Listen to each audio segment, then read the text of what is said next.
Okay, next up, we have two companies that are actually going to present together. Wahaj Solar, represented by Dr. Ayman Al-Maaitah, and we've got BLU NXT, represented by Nicholaj Hansen. And the two companies are working very closely together, bringing together technology and also, excellence in project management. And I think the interesting twist here is this a lot of it is about storage, and we wanted them in this storage session, but they've also got a little added benefit of generation as part of the package. So Nicholaj and Dr. Ayman, over to you both. Thank you.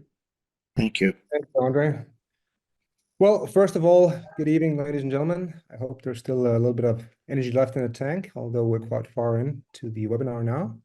So my name is Nicholaj Hansen. I'm the CEO of BLU NXT. And with me today, I have Professor Ayman Al-Maaitah, who is the MD of Wahaj and our CTO on BLU NXT. And what we're going to be showing to you is some of the same, but a little different. We also include power generation in our system here. We have a very revolutionizing technology, a solar concentrator, that we are going to be showing. And it basically enables us the lowest cost power generation in the market. So a little bit about our journey. So the journey actually started with our inventor, Professor Ayman, who had an idea that he wanted to do a high temperature concentrator. And of course, he went through a process that you go through in terms of simulating a lot of ideas, doing the mathematics behind it, which initially ended up in a proof of concept, and then that was patented. This is from 2014 to 2017. Around 2017, Wahaj was created, and a commercial scale concentrator was built at the test platform in Mazda and has been operating there ever since. And this commercial scale unit has been validated by a number of scientific institutions, including Mazda and Fraunhofer. The performance data has been third-party validated by the German TÜV Institute. And of course, IP protection has been ongoing. Now, late 2023, BLU NXT and Wahaj partnered in terms of taking this technology to market and also raising additional funds. And we've just engaged and entered into a partnership with Schneider Electric, which is both a commercial and technical partnership. We've also secured our first 100 megawatt project that will provide electricity 24/7, obviously with thermal storage. And we're finalizing the last steps of contract manufacturing with one of the top Indian groups. There's nothing exotic in our concentrator, and so it can be manufactured by, obviously, a skilled manufacturer. What also became clear in, let's say, the last few months here is the why of what we're doing this. And the why really is to produce 24/7 green energy at the lowest cost. Now, Professor Ayman, please. Thank you. Hello, everyone. I am here to introduce the ASC technology, which is the 5th generation of solar concentrator with storage. It produces and stores solar thermal heat in the most efficient way at minimal cost. The technology operates with temperature ranges between 500 to 1,500 degrees Celsius, actually 100 to 1,500 degrees Celsius. The core of the ASC is that it's a metallic reflective lens that concentrates solar radiations by thousands of times to a fixed focal point to the ground, allowing easy access to that heat and which can be easily transported and stored in various ways, as I will discuss in the next slide, please, Nick. So one of the method is basically we use liquids, either thermal oil or molten salt or even liquid sodium, depending on which range of temperature you're talking about. Thermal oil will go between 200 to 400. Molten salt, we speak about 600, 700, and liquid sodium is about 1,000. This is, and this can be stored into hydronic tanks. This system has been verified and certified by the TÜV in 3 certificates. It demonstrates the temperature levels it reaches, and it demonstrates that its thermal storage and heat efficiency, solar to heat efficiency, is about 95%, which we are aiming to reach to 97%. We are thermal storage technology agnostic. We can also heat hot air and couple this hot air with some of the nice technologies we have heard about today. Please, next slide. Nick. So to demonstrate this temperature, a 5.5 millimeter aluminum sheet had been placed. I think you will watch a bird flying through. We are not a bird killer. We are safe. Within 40 seconds, this 5.5 millimeter aluminum was melted and demonstrating a temperature of exceeding 700 degrees centigrade. Please, I want you to know that wind can flow through our concentrator. We don't have a solid surface facing the wind.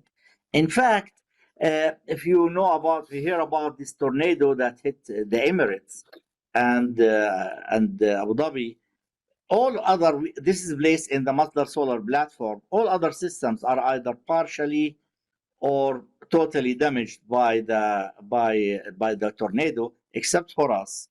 We are the only system that still was working the next day after the tornado. Here we can see that we have melted a 25 centimeter hole, which is the focal area. And we actually managed to melt brass at 1,000 degrees centigrade, demonstrating we can reach to that level of temperature. And the photo here shows some of our trophy. Currently, we are working on the next generation, reaching to about 2,000 degrees centigrade, giving a hint to Antora. We like to use various types of heat transfer fluid to transfer this heat from one place to the storage system, whether thermal oil, molten salt, liquid sodium, or hot air. Back to you, Nick. Yeah, thanks, Ayman. So, okay, our unique selling proposition in the numbers, so to speak. So we do generate 24/7 energy with thermal storage on board. We do this 100% green, and we're able to achieve the lowest costs of this energy generation in the market. So pure thermal today that we transport into a thermal storage system, we're between 1.2 to 1.5 US cents per kilowatt hour. The second generation that Ayman mentioned, we're going to cut that in around half and be down to around 0.6 to 0.8 once we hopefully close out this next equity round we're in. So how does that compare to PV, which I know a lot of the thermal storage providers are looking at today to convert electricity into heat? Well, once you convert the electricity with a little bit of loss, obviously, and also the capex that goes into that conversion, you end up with electricity around 2 to 3 cents.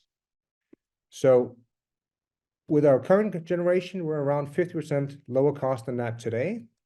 And within the short foreseeable future, we're going to be around 75% low cost. That, we believe, is a disruption. In terms of applications, again, we produce direct thermal energy that we've tested it with molten salts, we tested it with thermal oils. But again, there are other ways of storing this in some of the beautiful systems we've seen today. We are heat transfer and storage agnostic, and we can naturally output either electricity or process heat. The applications that we primarily are targeting internally are green hydrogen production, water desalination, data centers, and mining on the electricity side. And on the thermal side, the process heat side, we're targeting chemical plants, breweries, automotive industry, and metallurgical industry. So our business model. Well, BLU NXT is primarily a technology and OEM company.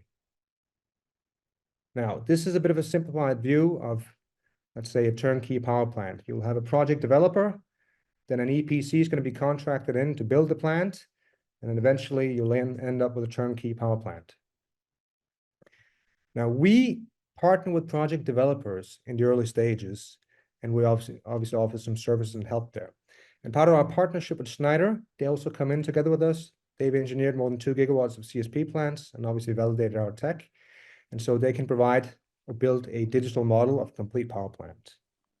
Then when an EPC is contracted in, either Schneider Electric can bring the EPC from one of the ones they are allied with, so to speak, and they can also help on the engineering part, but it's not a requirement. There's flexibility in this model. And then the EPC will procure the various O&M components, the various hardware for the plant, including the thermal storage system, our concentrator.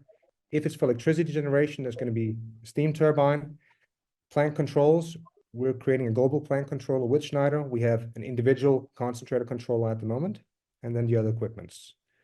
So basically, we make CapEx sales as an OEM, but we also do have a recurring revenue model on the O&M side of the plant ongoing. So we are building revenue generating assets and putting them into operation.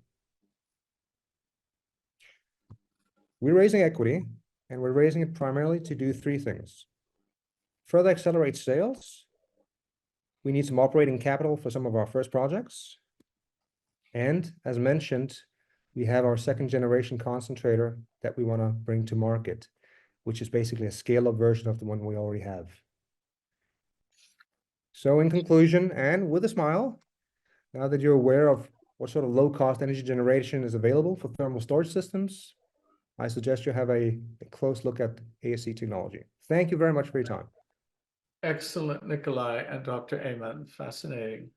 So well, as expected, we got a number of questions. How do you explain, or how do you see the differences in efficiency and footprint between your concentrator and the traditional heliostat array concentrate configuration? Sure. I will try to answer that, Nick.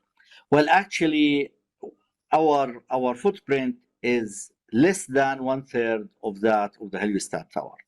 This is basically for two main reasons. One of them is that we are very high efficiency. Our efficiency solar to thermal is 95%, and this is a constant from sunrise to sunset. The heliostat tower has a various efficiency. At early morning it's 0, and then it goes to 40 to 60%. So that's one part of it, and there is no shading. There are all these technical issues in the heliostat tower. That's why our efficiency is much higher. That's why our land footprint is much lower. It definitely is less than 1/3 of the heliostat tower. Yeah. Let me just add one comment to that. In terms of PV, which I know a lot of people look at, just for pure electricity generation, we also are about 1/3 to produce a comparable amount of energy output. And when it's converted to heat, we're about 1/6 of the space required. So significantly less. Excellent. Another observation is that with the generation of heat, and given all the different storage companies we've been listening to today, it seems to me that, there's quite a number of them that you could actually cooperate with, right? That, sort of say, well, the grid access might be limited, or, it would be expensive to increase that grid access, or you're just in a place where you don't actually have a solar farm nearby. And given the compact nature of your system, there may be, I'm just wondering about the interface with a lot of whether they're medium or higher temp. I just wondered, I'm sure that's been on your minds, but just wanted to put it out there. Sure. I mean, as Ayman mentioned, we operate from the 100 Celsius to 1500 Celsius range today, and we're going to be above 2000 Celsius soon. So that's quite a lot of flexibility. And in terms of applications, as you saw, well, we can be 100% off grid and power a water desalination plant or a data center directly, and obviously using less space. But we have to be within certain proximity if we're going to have a transmission line directly. Otherwise, we got to go through the grid. Well, actually, we are also interested in the mobile capability of some of the technologies we have seen today, like the Craft Block or the Antora, that you can really store heat in a place and move it to the next within 4 hours. I understood that is very interesting. It's something we can look at, because we can really produce heat cheaply. Yeah.